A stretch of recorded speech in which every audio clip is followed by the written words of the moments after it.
Hello guys, kamusta kayo? For today's video, share ko sa inyo kung paano ma-achieve ang ganitong kulay from brassy to ash gray hair color no, with highlights. So, first muna, check natin yung problem. So, sa hair natin kukulayan, meron siyang previous color, level 7, and then meron siyang level 6 sa mid area, and then meron siyang virgin hair with 40% white hair.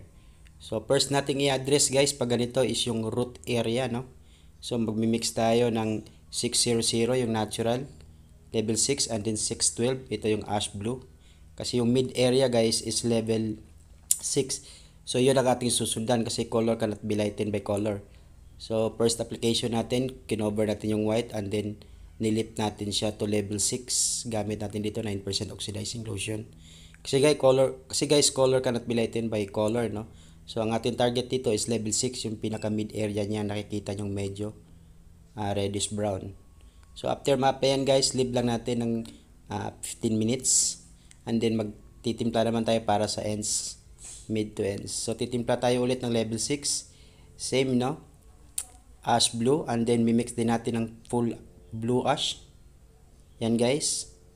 Para magtutone down and then ma-lesen yung pagiging coppers niya. So, dahil level 6 ang ating target guys, so mostly ang ating tinitimpla is level 6 and then i-neutralize din natin pagiging copper. So, makikita nyo, after 10 minutes dyan, pagbabad, wash na. And then, ito yung magiging effect niya. So, na-neutralize na yung pagiging orange niya guys. Yan yung full color and then na-cover na natin yung white hair. So, after nyan guys, nag-highlights tayo. Gamit natin is bleaching powder using 6% oxidizing lotion.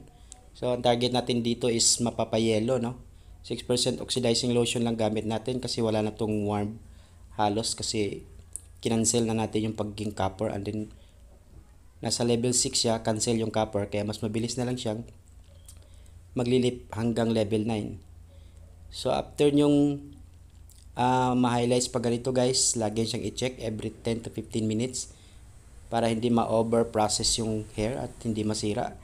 So, after nyan mag-check guys, pag makita ng yellow na talaga siya, wawash na natin dyan, saka pa lang tayo magpapatong ng final color na ating gustong ma-achieve.